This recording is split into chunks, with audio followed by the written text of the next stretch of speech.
డాగ్స్ని లేదా మీ పెట్స్ని యూట్యూబ్లో అమ్మాలంటే మా ఛానల్ వాట్సాప్ నంబర్కి వీడియో పంపించండి. అలాగే ఛానల్ని ఇంతవరకు సబ్స్క్రైబ్ చేయకపోతే సబ్స్క్రైబ్ చేసుకోండి. Hi friends, welcome to our channel. ఈరోజు మీకోసం గుడ్ క్వాలిటీ షిజు పప్పీస్ అనేవి అమ్మకానికైతే తీసుకురావటం జరిగింది. మేల్ పప్పీస్ మరియు ఫీమేల్ పప్పీస్ అనేవి అమ్మకానికైతే ఉన్నాయి. పప్పీస్ యొక్క ఏజ్ వచ్చేసి 38 డేస్. డీవార్మింగ్ కంప్లీట్ అయింది. అంతేకాకుండా చాలా యాక్టివ్గా ఉంటాయి.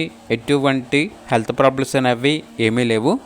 అంతేకాకుండా వీళ్ళ దగ్గర 6 months షిజు ఫీమేల్ పప్పీ అనేది అమ్మకానికి అయితే ఉంది. 3 వ్యాక్సినేషన్స్ అనేవి అప్ టు డేట్ కంప్లీట్ అయ్యాయి. చాలా యాక్టివ్గా ఉంటుంది. ఎటువంటి హెల్త్ ప్రాబ్లమ్స్ అనేవి ఏమీ లేవు. 6 months ఫీమేల్ పప్పీ యొక్క ప్రైస్ వచ్చేసి 9.5K అనగా 9,500. 38 డేస్ పప్పీస్ యొక్క ప్రైస్ వచ్చేసి కస్టమర్ కాల్ చేసినప్పుడు మేమే చెప్తా ఉన్నా బెస్ట్ ప్రైస్కే ఇస్తాము, పప్పీస్ యొక్క ప్రైస్లో డిస్కౌంట్ అనేది కూడా ఇస్తాము అని అయితే చెప్పడం అయితే జరిగింది. ట్రాన్స్పోర్టేషన్ ప్రొవైడ్ చేస్తారు. ఆ ట్రాన్స్పోర్టేషన్కి ఎక్స్ట్రా ఛార్జ్ అవుతుంది. లొకేషన్ వచ్చేసి హైదరాబాద్. ఇక పప్పీస్ కావాలన్న వారు ఈ వీడియో కింద టైటిల్లో ఓనర్ నెంబర్ అనేది డిస్ప్లే చేయడం జరిగింది. ఓనర్కి కాల్ చేయండి. అలాగే ఛానల్ని ఇంతవరకు సబ్స్క్రైబ్ చేయకపోతే సబ్స్క్రైబ్ చేసుకోండి. Thank you. By by.